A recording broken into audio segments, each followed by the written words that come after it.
ನಮ್ಮವ್ವ ಹೆಂಗ ಕೂತಾಳ ನಿಮ್ಮಪ್ಪ ತನ್ನ ಜಡಿ ಒಳಗೆ ನಮ್ಮವನ್ನ ಯಾಕೆ ಇಟ್ಟುಕೊಂಡ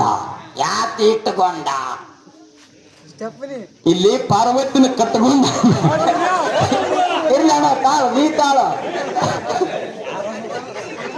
ಅದು ಗಾಡಿ ಓಡುವಂತ 4 ಗಾಡಿ ಚಕ್ರ ಗಾಡಿ ಹೊಂಟಿತಪ್ಪ ಅಂತಂದ್ರು ಪಂಚರ್ ಆಗ್ತದ. ಹೌದು ಪಂಚರ್ ಆಯ್ತಂದ್ರೆ ಅಲ್ಲೊಂದು ಸ್ಟಪ್ನೆ ಬೇಕಾಗ್ತದ. ಇದನ್ನ ತೆಗೆದು ಅದನ್ನ ಹಾಕದು ಅಲ್ವಾ ಗಾಡಿ ಯಾವಾಗ ಇದು ನಾವ್ ಹೇಳಲ್ಲ ಯಾಕ್ರಿ. ಹೌದಾ ನಿಮ್ಮಪ್ಪ ನಮ್ಮವನು ಯಾಕೆ ಇಟ್ಟುಕೊಂಡ ಅನ್ನೋದಕ್ಕಿ. ಹೌದು ಯಾಕೆ ಇಟ್ಕೊಂಡು ಹೋಗ್ಬೇಕಿನ ತಡಿನಾಗ ಹೋಗ್ಬೇಕಿನ ನೆತ್ತಿನಾಗ. ಖರೆ ನಿಮ್ಮ ಗಂಗವ್ನ ಇಟ್ಟುಕೊಂಡ. ಹೌದಾ ಇನ್ನೊಬ್ಬಕ್ಕೆ ಪಾರ್ವತಿನ ಕಟ್ಟಕೊಂಡ. ಮತ್ತ ಆಕಿನ ಕಟ್ಕೋಬೇಕಾಗಿತ್ತನು. ಹೌದಾ ನೋಡ್ರಿ ಮಾತ್ ಹೆಂಗವ್ರಿಪ್ಪ ನಿಮ್ಮವ್ವ ನೆತ್ತಿ ಮ್ಯಾಗ ಕುಂದ್ರಬೇಕಾದ್ರ ಕಾರಣ ಏನದ ಕೂನದನು.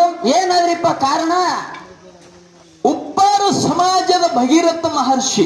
ಹೌದಾ ಯಾರು? ಭಗೀರಥ ಮಹರ್ಷಿ. ಹೌದಾ ತನ್ನ ಪೂರ್ವಜರ ಹತ್ಯೆ ಆಗಿತ್ತು ಭೂಮಿ ಮ್ಯಾಗ. ಆಹಾ ತನ್ನ ಹಿಂದಿನ